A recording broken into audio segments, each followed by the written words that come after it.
Hey, Josh here. Hey, thanks for clicking on our YouTube video. I just want to let you guys know I'm uploading this video now for our last Reanimal podcast. But Paul was broadcasting from the middle of the desert down in Arizona somewhere in a bed and breakfast with not good quality of internet. And so even though we've had internet problems recently with our video quality for Paul, not good at all. But you can still hear us. So even this background noise, leave us on, listen to us talk, whatever. I'm still animated, like usual. See you in the podcast. Bye. Warning, the following podcast is intended for immature dads only. Listener discretion is advised. This is Dad's Game Review, the most casual hardcore gamers around.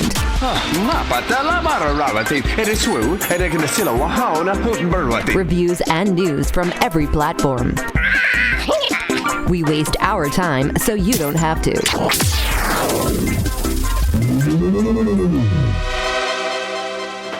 What's up, kids? Welcome to another episode of Dad's Game Review. Sorry. Attention deficit. I lost track. I got lost in my own intro. How conceited is that, Josh? All right. What's up, kids? I'm Paul Squatchy, and I'm joined by a man. He's proof that you can, in fact, button mash your way through adulthood. Gosh, Josh Games. It's true. Just keep slamming my head into walls until I get through. That's what we're doing. Just keep button mashing. How you doing? How you doing, buddy? I hear you're on vacation. Oh, I gotta say first too, if he sounds a little funny, he's in a room that sounds really echoey. So and I'm still getting Starlink issues with video. If you're on YouTube watching this, the audio continues to work, but sometimes the video gets sketchy. So just bear with us. I can't do anything about it. Yeah. But so he's on vacation. Yeah. I'm in Joshua Tree, which, by the way, I said to a coworker, I thought Joshua Tree was a tree. Just one, like in the middle of nowhere. You're like, there it is, because the Joshua Tree. Because where would somebody who's never even left New York get that from, right? You get that from the U2 album. I was going to say, YouTube posted a picture of a tree and called it Joshua Tree, and so everybody thought in the 90s, they're like, oh, there it is. There it is. There's the tree. The Joshua Tree. And, so how's the tree? You're visiting it right now? And a coworker at work was like, Paul, you passed like 500 of them on the way to work. I'm like, really? Yeah, it's just a style of tree or something. In Inland Empire life, I guess. What have you been doing the last 2 weeks? So basically, let's see. School has been murder. I've been catching up. I have been playing the hell out of my PlayStation Portal. And I've been training myself to say PlayStation Portal and not PSP. Because I tell people, like, I don't have a lot of friends here. I mean, in person or whatever. So I talk to people at work. And I go, I just bought a PSP. And they'd be like, oh, at thrift store? You're about 17 years too late. So, yeah. And I go, what do you mean? No, at Target. They're like, oh, did they remake a new one? And I'm like, it's typically how the conversation goes. And I'm like, no, the PlayStation thing. And they go, oh, the Portal. I think I had the same conversation with you, Josh, over the text. Yeah. So I'm still using mine every night in bed too. It's awesome. I was playing Grid Legends last night, doing some racing in bed, watching The Daily Show. It's great. I get so much done. Now you can. You don't have to worry about fighting with your family to have the TV and like play your games and all that kind of stuff. So now you can just go lay in bed or go anywhere in the house. And how many times have I told you? I was like, oh, I finished it. I'm expecting you to finish games now. And guess what, you guys? He finished Reanimal way before me. Way before me. So we'll talk about that in a little bit. Last 2 weeks, what did I do? It was really cool though. I got to go to I kind of got back into wrestling lately. I was a lifelong fan. I had this best friend that we used to hang out every Sunday and watch wrestling shows and snack and have a good time. And then I kind of fell out of it between 22 and 25 and focused exclusively on gaming and totally gave up the wrestling thing. But I went to a show just for the hell of it at that WWE a couple months ago. Had a blast. I'm back to watching the shows again, AEW and all that kind of stuff. But I got to go to an AEW show the other night, and I sat 4 rows from ringside. I saw you. He sent me. I was posting videos with the wrestlers like up in my face. Like it was awesome. I got John Moxley walking right by me.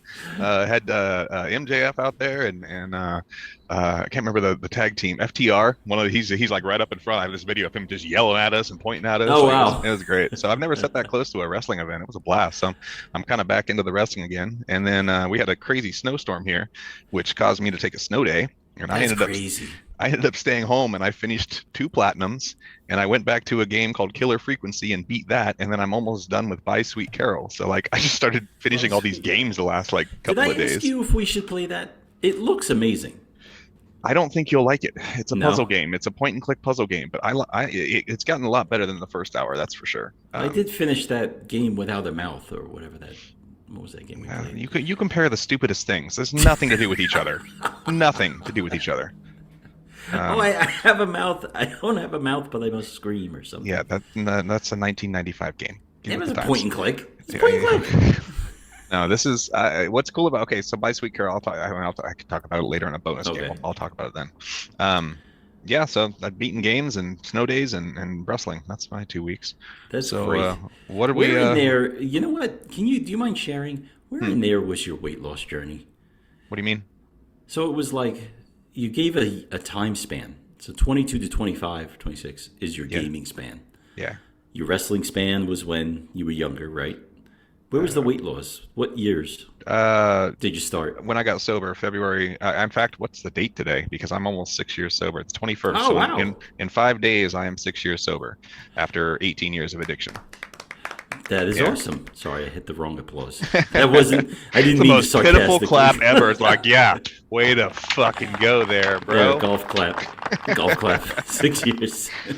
No, it's a big thing because it was killing me. I actually had told my wife it was going to kill me, and we needed to accept that. So it was pretty bad. So yeah, happy about that. But that was I started losing weight in 20, but by 2020, end of 2020.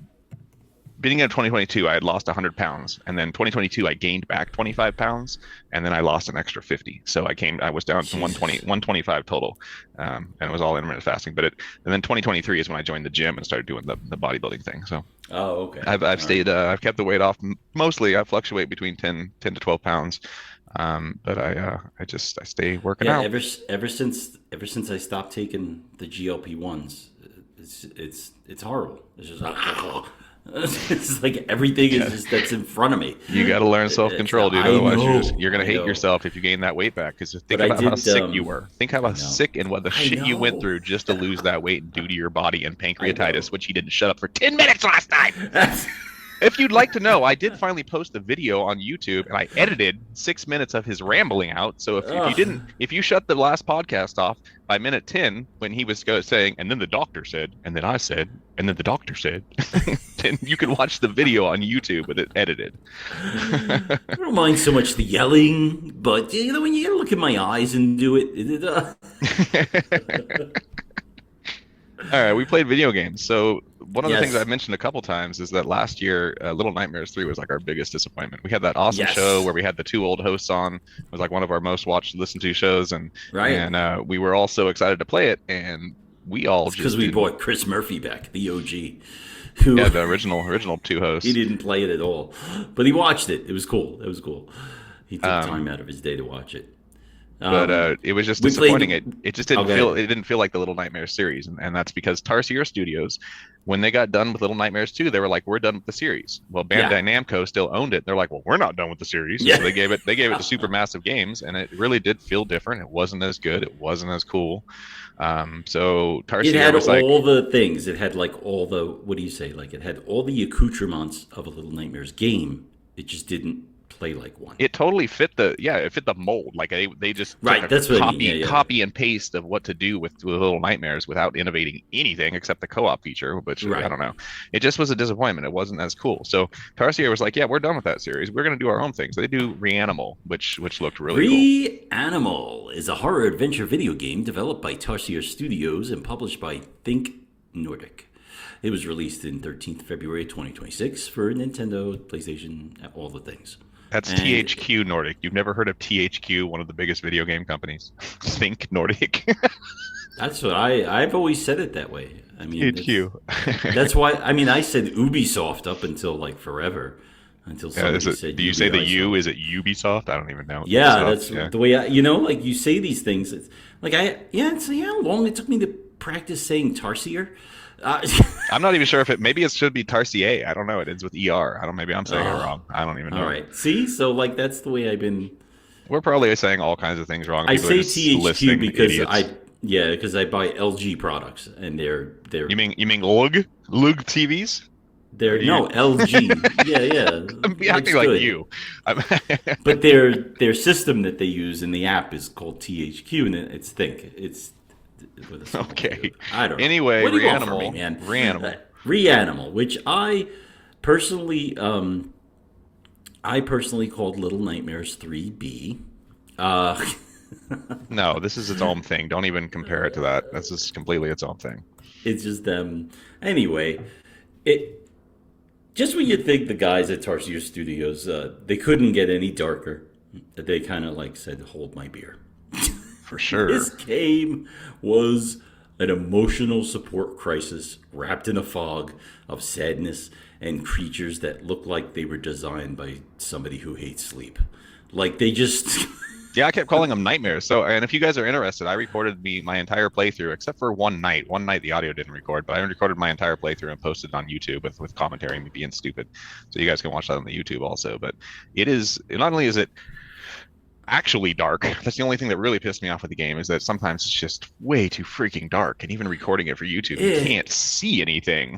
Oh, you meant I meant physically dark. And yes, no, emotionally dark as shit too, but that was my only big complaint really with the game, was just how dark it is. But boy, emotionally dark it is. We'll get to there's going to be a spoiler alert here, and I'll talk about the story, but yeah, you're gonna have to explain the ending to me. Like I said, it doesn't even make sense to me, but when I get to it, it is sick. It's twisted. Is it? It's twisted. See, it's the one time I didn't actually read up on anything about it. I had to look it up because it didn't make any... I mean, the story gives you all these cool images, and you just have to interpret it. It's always left to interpretation, and they like doing that. This company likes doing that. Interpret it how you will. The world is beautiful. Like it's beautiful. It's in a sick, twisted way. It's crazy. Wow, that's horrifying, but I can't stop looking at it way.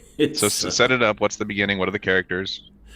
So you start out as what's his name?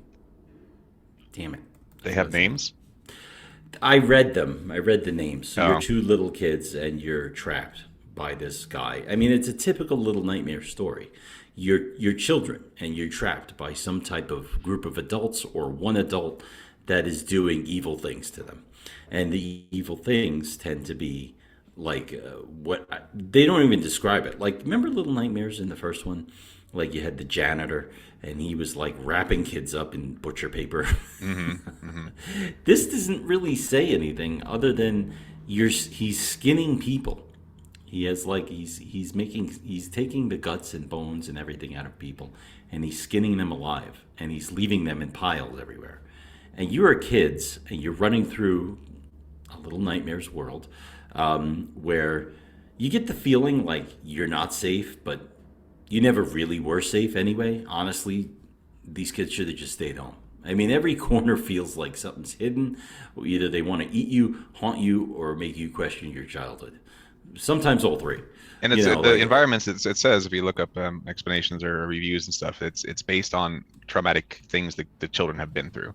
You end up meeting multiple children through the whole thing. Right. You find three other friends. They all have their own names. It's like Bucket and something, I forget.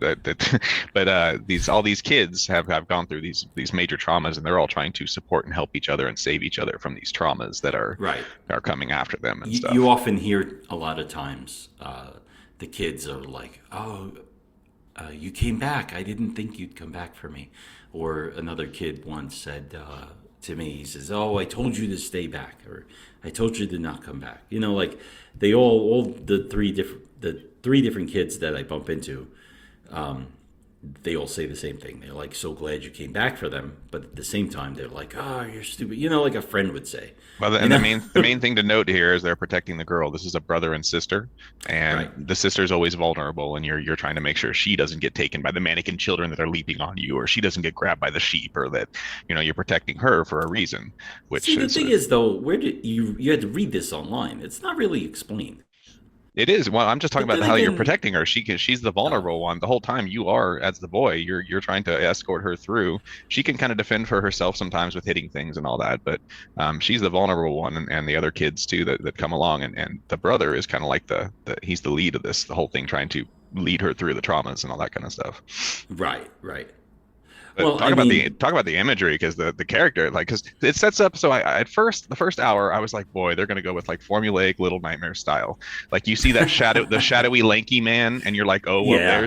there's the first section's Here's big the creature. weird guy first. Yeah. And then they show the like the little skins that are slithering across, and you're like, okay, well, there's the cool, like, creatures there. But then it didn't. Then it opens up. Then you go on this like adventure. You're not right. like Yeah, Little Nightmares games. They feel a little claustrophobic. You're confined to a very linear like type area. And even though this was linear, it did open up into a bigger. You're on a boat. You're on a tank. You're on a car. You're right. traveling and doing stuff. Yeah. So yeah, it's cool. It's like if one of your nightmares got a AAA graphics budget. It's literally, that's how it feels. The lighting is incredible. The atmosphere, it's like so thick you could chew through it. And to be honest with you, the therapy bills for these kids are going to be ginormous. For sure. For sure. Gameplay wise, it keeps you tense the entire time. I never felt a point where I was like, okay. Like you're saying, yeah, well, that's because they kept throwing new things at you. It didn't get stale. Every time you got from one area to the next, you're like, what the hell am I going to encounter now? Right. Yeah. You go from lanky man to this giant bird-like creature that you're running for your life from. And there's so many running for your life scenes in this. Bird. That bird is like Big Bird's forgotten nephew or something, or cousin. It's just this giant demon. He got famous and I didn't. It's Bitter Bird. Yeah, Bitter. That's exactly what it was. Yeah. He's like, it's not going to be about Sesame Street. And then you've got like one of the most terrifying things with the freaking, I don't even know what to call it, skeleton horse when you're out in the middle of the sea or whatever. Jesus Christ, just comes out of nowhere. I'm talking massive Godzilla size like creatures that's out of the water, and you're using this giant like cannon to take it down, and it's just terrifying. I'm sitting there recording and I'm like, this is a freaking nightmare. Like, what? Nobody, right. There's like I said, there's no moment where you're just like what was it? I was playing with my daughter's boyfriend, and he's never heard of any of them. I was like, you never heard of Little Nightmares? And he's like, no. I'm like, oh my God. I'm like, well, play this co-op with me. At least let me get started. And he's like, yeah, sure. And even him was like, Jesus. Like, everything was so dark. And he's like, I play Baldur's Gate. He's like, and he's like, I play some pretty twisted, fucked up games. He's like, but this is amazing. They went deep into their psyche on this, and that was the thing I think that was disappointing with Little Nightmares 3 is nothing was really that wow. It was all pretty like, ooh, okay. And you had to guess. You had to guess what was why was this? I mean, like the giant laser eye baby, that was stupid. And the man with the long arms and legs through the halls, that was stupid. Like this was shocking. Yeah. This was what was the other part was like, you had to get. There was only one downtime, and that was like you're walking along and you had to get wheels for those rail cars that you pump. That's just the beginning. They have you do a couple puzzles here and there, but a lot of it is just running and screaming. Like yeah, but no. Even then, you're like, oh, okay, let me just find the wheels for this. Oh my God, something's chasing us! Pump faster! Pump faster! And you're just like, there's no moment. It's moments of relax and then panic and relax and panic and relax. So like that's why you never feel safe. It's just constantly like, and it's not like jump scares. It's psychological that you're in this uncomfortable situation and you constantly feel on edge. And then of course something busts out and comes after you and you're like, well, shit. So yeah. And the funny thing was, it reminds me of something the way my brother described Vietnam.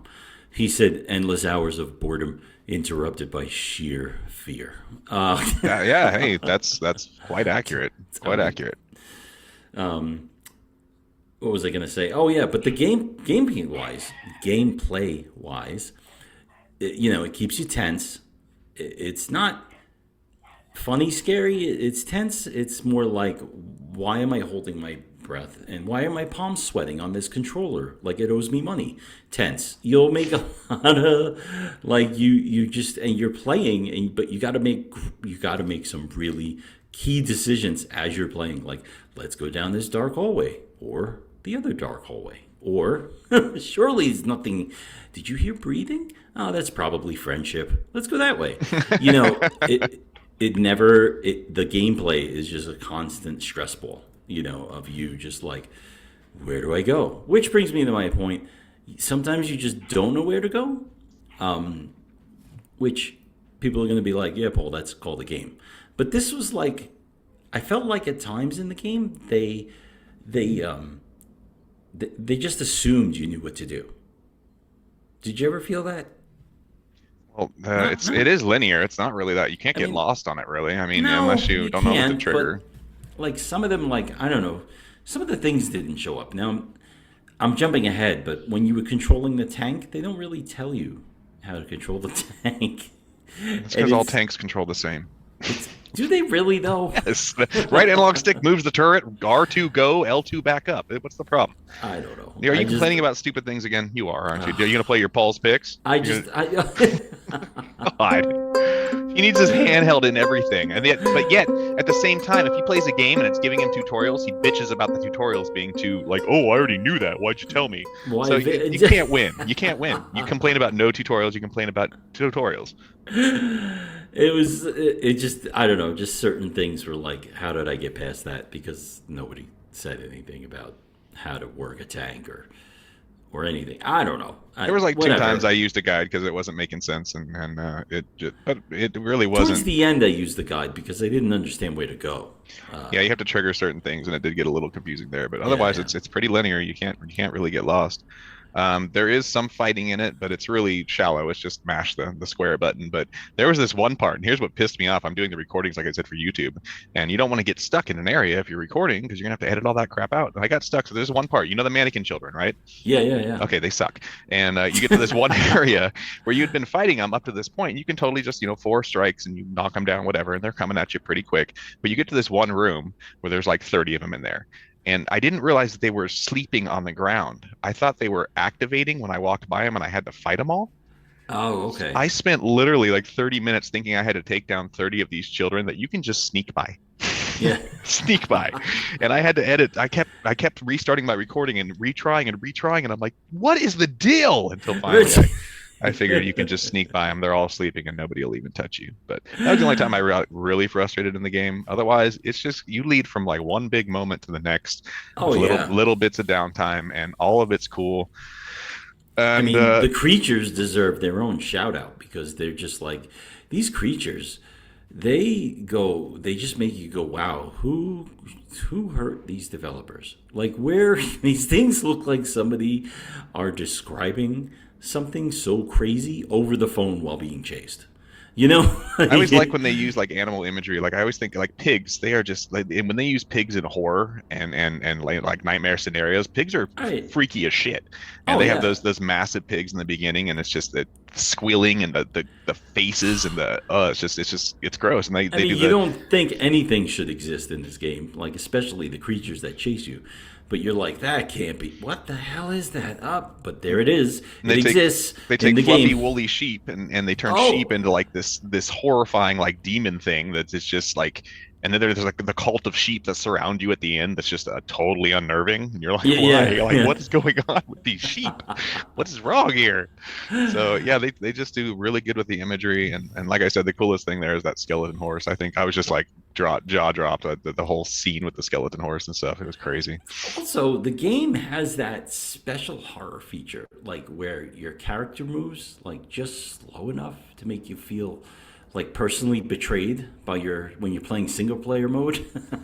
I got a complaint about that. Actually, that's one of the other things I wrote down was that I don't like when you die, you go back to your checkpoint, but you're in a sitting spot, and there's like a 10 to 12 second animation of you having to get up before you can run again. Getting the picking culture. And then going over, like when you're climbing up something, you got to pull yourself up. They take just too long with the animation to get yourself up there. Yeah. And so my ADHD is screaming like, just finish the sequence. Like I want to run. Like so, especially if you're retrying something over and over and over, and you got to sit through those 10 seconds of, okay, we're getting up. Let me help you up. We're gonna go ahead and take some steps here in a few seconds. Right. Just that was the only thing that really irked me. It was just there was like this feeling of like why are you like nothing builds character like trying to run away while your character jogs like it was just leg day. Yeah, it's like running in a dream. Yeah, it's just like what are you doing? Speed it up. Like were you just like what happened? Like in your dream your legs are moving like Wile E. Coyote, but you're only going just really slow. Like that's how it feels. And this is exactly the way that game what do you call those games where it's like, all right, one more time, like despite all that, I couldn't put it down. It's the kind of game that scares you, stresses you out, and then somehow makes you go, okay, let me try this again. Like you I did 5 1-hour sessions, 5 1-hour recordings, and they're between 40 and 60 minutes each recording. So I think it took me about 4.5 hours, 5 hours to beat it. And I thought it said 7 to 12 when I looked it up, but I don't care. It's short, but all these little nightmare style games, all these puzzle platformers are between like 4 to 10 hours. So right. And that's fine with me. I love this style of game and keep making them. I mean, if you enjoy beautiful environments and intense atmosphere and questioning life choices at 2 a.m., Reanimal is the one to go. I mean, just don't expect to relax. I'm going to go ahead and give a spoiler alert. Or trust animals ever again. I'm going to go ahead and give a spoiler alert here because I'm going to talk about what the actual story is. So if you don't want to know the dark, sick stuff that I had to look up because nothing's really explained, then fast forward like 2 minutes. All right. So at the end, you know how it shows that her body is by a well? Right. She's laying on the ground and there's body by the well and in the mud. Yeah. Okay, so her brother and all the boys that you find murdered her. And they're all actually dead. And you're in an afterlife type scenario. And they're having to relive their traumas that they went through in life, which is why I kept saying these traumas keep coming at you. Right. But the thing is, the reason why the brother is the main lead and trying to protect her is he's got this severe sick guilt from murdering his own sister. And they're going back through and he's trying to protect her from the traumas in their lives. And then you get to this one section, which is very unnerving, trigger warning, suicide. Right. And you're running through and soldiers are just blowing their heads off. It shocked me. I had a moment of crazy. Wait a minute here. I just got chills talking about it too because it's in your face. Like you got a guy that leans down on a shotgun and blows his own head off right in front of you. Yeah. So her brother hung himself, and you get to that point where there's a bunch of hung soldiers. Yeah. And so he hung himself to die, and the other kids were killed, and they murdered the sister before that. And I guess if you have these caskets, I didn't find any of the caskets. They're secrets that are hidden. I don't know that I found them. I'm not even sure what it would look like if I did, but there's 5 of them hidden, I believe, which are the caskets for the children. There's 5 characters. Oh, I didn't even and that's supposed to be a clue giveaway as I guess you're going through it. But if you find those 5 caskets, you get the good ending, and she becomes the leader of the bunny people. I can't explain it any other way. I didn't see the video on it. But instead of the cult of sheep surrounding her, she's like the bunny queen because she is Bunny Girl. The whole time I'm calling them Baghead and Bunny Girl. I didn't know they had names because she's wearing a little bunny mask. So yeah, that's the alternate ending and the meaning of the game. Wow. No, I never saw any of those caskets. I totally would have looked for them. But then again, yeah, I kept seeing them in this. I was looking at the guide a little bit, but I never followed through on actually where to find any. But those are the 5 caskets of the children. Wow. Yeah, pretty dark, sick shit. And welcome back, the rest of you. Because I never really I just was playing along, and I'm like, okay. You don't get it from the game. I didn't figure any of that out from the game. It was all just imagery. It was like they want you to, and the developer said this. They want you to interpret what you think of it, what you make of it. But you were definitely dealing with traumas, like horrible traumas, whatever it was. So that was definitely like World War I shit. Whether you were running and getting sniped at and then the clock tower thing, that has to be some type of reference to Kent University. Now that I knew that, looking back through what I played, I was like, okay. Now these scenes and these levels, these areas kind of make a little more sense. So. Yeah, they're coming from a different place, and you're just kind of like, oh, okay. But yeah, no, that was Reanimal, folks. So let's give a score review. Oh, I give it 8.5 dad ties. I give it a 9 out of 10 for sure. Really? Definitely. Yeah. Okay. That's probably the highest one we've reviewed in a while that I've given a score on.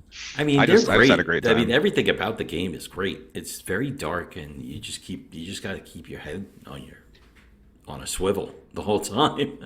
Yeah, it was a good experience. I hope they do some. I don't know that they will, but some DLC for it would be really kind of cool. I know Little Nightmares 3 just released or is releasing some DLC soon. Not that I'm interested in really playing it, but I bought the deluxe edition, so I'm going to get the DLC free.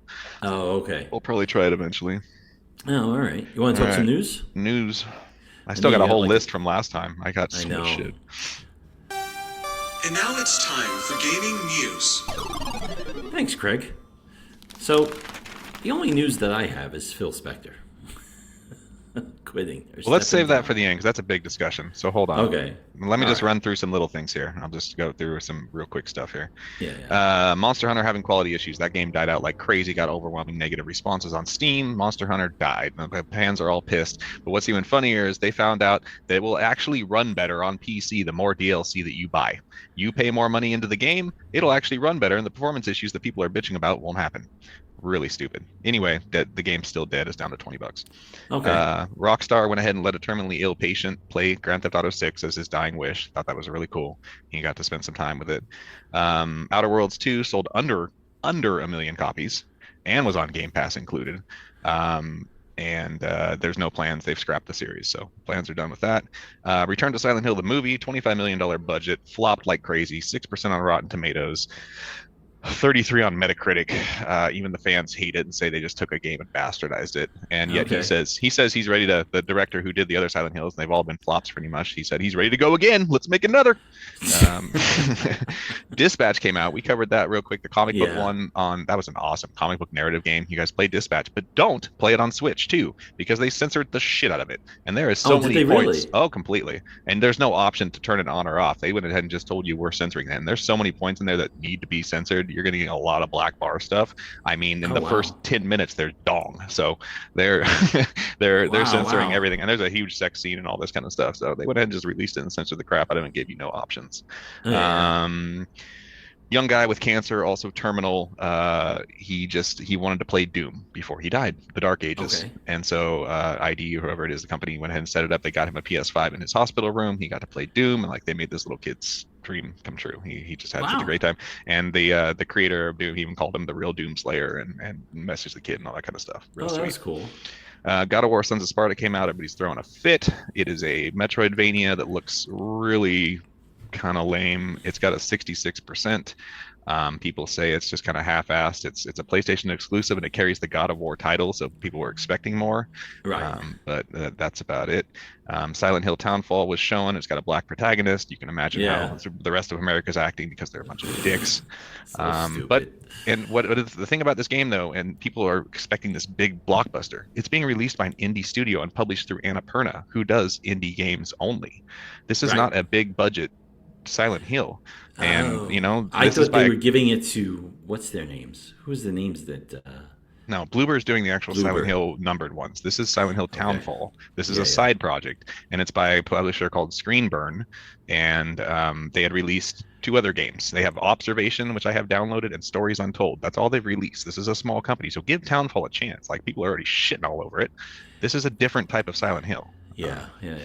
All right, go ahead and talk about here. I got other stuff. No, I mean they have to have developers have to go and look at what Bloober did to Silent Hill 2, which was create a masterpiece, and go, shit, that's what we're up against. Like those are remakes. This is it. This is the problem. You're having the same problem other people are. You're comparing it to something that's already been established. This is a side project within the Silent Hill universe, not even set in the town, just like Silent Hill F wasn't either. They're trying new things. Let people try new things. No, I guess. As long as they keep the spirit of the franchise, which people complain Silent Hill F was not, it totally was. It had all the same stuff that makes a Silent Hill game a Silent Hill. Right. Just was different. Let people do different. We need different in this industry. All right. I guess if you say. Yeah, the only news I had was Phil Spector leaving Xbox. And while I'm not an Xbox fan. I don't keep up on it. I hear people don't like him. They never did. And they often blamed him for a lot of Xbox's issues. So that said, they put in place somebody, what's her name? Satya? I don't remember. An Indian woman who picked her own team because Phil had kind of had picked his successor and picked the people that were going to run Xbox after him and everything like that. And Microsoft was like, no. So they brought in another CEO who formerly worked at Instacart and worked with AI. And if I'm going to quote a friend of ours from Twitter, Evil Foo, he's like, well, Xbox is cooked. I know many will celebrate Phil's retirement, but what they don't realize is that they only one keeping Satya from closing Xbox down completely and writing it off. He's like, I doubt Xbox will last. That's what everybody's saying. They're saying the 25th company's anniversary. the gaming section is done. Whatever. That sounds dramatic to me, but she's came from the AI department of Microsoft, and that is a huge red flag. And she's also a business person. She is not a gamer in the gaming world and all this kind of stuff. Right. Maybe she's played. I don't know details about it, but she's business and AI, and that is exactly where nobody wants the gaming market to go into. It's already enough microtransactions and monetization, but now to have AI, generative AI, creating your games for you and killing off the industry, like, no. Yeah, I mean, it doesn't. I don't know much about like Xbox culture. I only get it from Josh when he tells me. I can tell you they're the worst fans to deal with online. That's for damn sure. I've said it before. You're not having a good time if you haven't had your family threatened by an Xbox fan for saying something about their console. Jesus Christ, it's so stupid. Yeah. They are. I'm not going to say it. Never mind. Moving on. Whatever. But that's the only news I could have that I could talk about because, except for the M64, not the N as in Nintendo, but the M as in Mary 64. Have you seen this thing? No. It's somebody had somebody had retroed an N64, and it's basically a modded Nintendo 64, and it's made by Mod Retro, and I have to admit it looks pretty cool. But you have to play 64 games, so that kind of sucks. It's only 64 cartridges. But it's not a fun system anymore. Trust me, if you haven't gone back and tried to play 64 games in the last 20 years, it's not a good time. I did try on the Switch when the Switch opened up all those games. Oh, that's right. Systems. They have that online. I don't know. I did try to play 007, and I was like, "What?" Oh yeah, you loved it back in the day. You don't love it now. I was like, "What is this shit?" It's like plugging in like Donkey Kong or like Donkey Kong Jr. And you're like, "I can't believe I spent money on these." Like you just, I don't understand. Well, not so much gamers. Donkey Kong. Donkey Kong was pretty classic, but like you play it now. Like I was playing some titles from the Atari 50, like the Atari 50th anniversary collection on the PlayStation with my neighbor friend, and he was like, "Oh, let's play." I forgot what it was. I think it was like gun, like Western. And it was just like two guys with cowboy hats shooting one bullet back and forth. And it was like, after 5 minutes, it was like, all right, this is stupid. That's what I always say. That's what I always argue with people that are like, I love my retro games. Like, go back and play them. They're not that fun anymore. I know. They're not. I mean, they're just not. And so all these people that live in their nostalgia, it's just like, come on, get modern. Let's go. Yeah, it's like when you play horseshoes. It's always the same thing. Speaking of old people shit.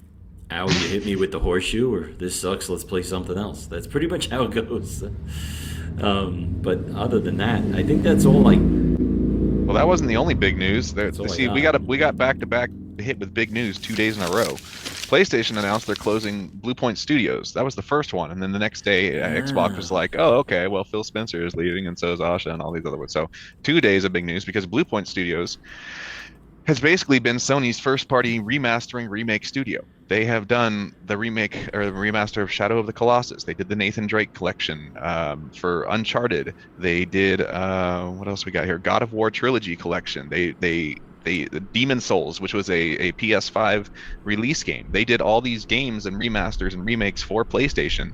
They were purchased by PlayStation in 2020. PlayStation purchased 20 studios. Okay, Blue Point Studios is their 11th closure. They have closed 11 of the 20 studios they acquired. And the thing is, they have all these IPs that PlayStation could have been doing something with, like Resistance or Killzone or Infamous. Right. They could have had them working on that shit. You know what they've had them working on the last 5 years before they shut them down? A God of War live service game. Wow. They destroyed a studio by putting them under a live service requirement, which is what every company is doing. And we just had a live service release. Guess what it was? High Guard. They tried to hype it up. It was this knights on horses with guns type of thing. And it came out and it has completely flopped. And it's going to go the way of Concord most likely. Like the website got shut down the other day for a couple of days. They can't even get people to play it. It went from hundreds of thousands playing it, dropping off 90% the next day, and now it's probably going to die. So these companies are forcing live service games on these studios, and it's wrecking them. Like it did it with Suicide Squad 2, like the one that came out that also is another flop. Like, right. They could have done anything else. They could have done Infamous Killzone or whatever, and they did a God of War live service game, and the studio's now closed. And that was it. Yeah, that was it. I So- mean, it's known for its high quality remakes and remasters. So I mean, I don't understand. But I mean, they did the business review. It says online.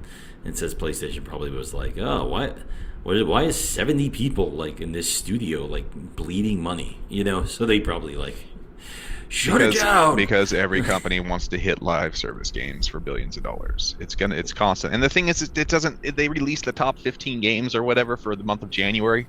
Freaking like 11 of them are live service games. So when you say live service games, are you talking about like Minecraft?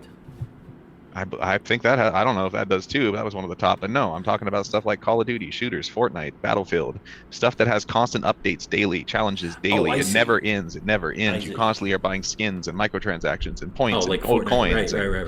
Their money sinks, and they don't have an ending, and they expect you to just play forever and keep. That's why Fortnite's a multi-billion-dollar business, and they sell digital skins. So Yeah. well, that's all the news I got. I can finally delete my long list. I don't think there was anything else here. I think that was literally it. I can delete this whole list of stuff.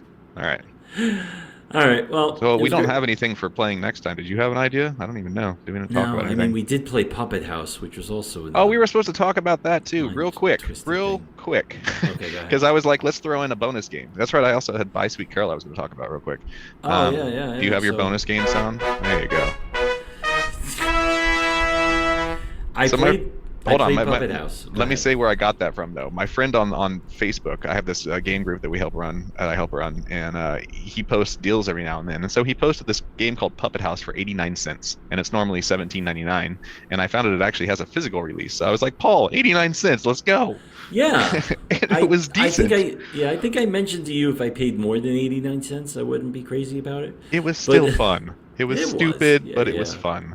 You've got the overly dramatic detective with the gruff voice that's researching something crazy, and he comes across this house where there's this puppeteer that lived there, and it's just the voice of his voice the whole time is just so cheesy, and you're being stalked by a maniacal, murderous puppet the whole time, and it plays like a survival horror game. You find the thing to open the thing to close the thing to find the it just plays out. It's 2 hours long.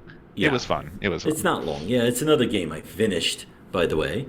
Yeah, he's chalking them up. He's up to like 5 this year or something. I posted mine. I'm up to 12 this year, but like half of them are like 3-hour games, so it doesn't matter. Yeah. And then the other one I was playing was Bye Sweet Carol. Bye Sweet Carol, point and click, but it's inspired by Disney, and that's what makes it special. The graphics are very Disney. The story is very Disney inspired, and I'm not a Disney person. I live with Disney adults, but I'm not a Disney person. But it's still, the game is actually good. The puzzles are interesting. The creatures are cool. The art style is just really pretty. It looks like, there's the influence from Snow White and Cinderella and Sleeping Beauty and all that kind of stuff in it. So yeah, it's just a cool indie, and it's $30, I think, brand new. So something else to check out. Yeah. And we'll figure out what we're playing next time. I don't know. I have ideas, but we'll see. Yeah, you gave me a list. I think you said buy this one. Oh, yeah, you should have, before those sales go, you should pick up some of that stuff we showed you the other day. It was like $4.99 or something. Yeah, if you guys don't know, Bendy series, the Bendy series, there's 3 games in them. They're great little first-person like puzzle games. Yeah. All 3 of them are $5 right now. There's multiple collections on there under the Bendy title, but if you can find the certain collection with all 3 of them, it's $5 for all 3 games. So I'd look that up. Cool. Yeah, they're cool, and they're also Disney inspired. They're like Mickey Mouse, old school 1930s. That's what I heard. Yeah. 1930s cartoon inspired. Bendy is. Not as good as Cuphead, but you know what I mean. No, same idea though. Except it's black and white. But it's the same idea. So check out the Bendy series. I might actually make him play those, and we can talk about Bendy. We'll see. TBD. All right, guys.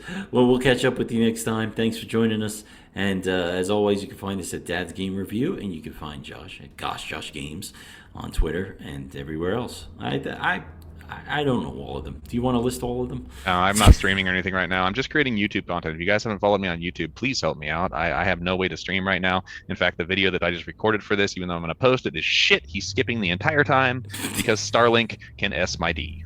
And that's it. Josh out. Peace out, guys. All right, thanks. Talk to you later, guys.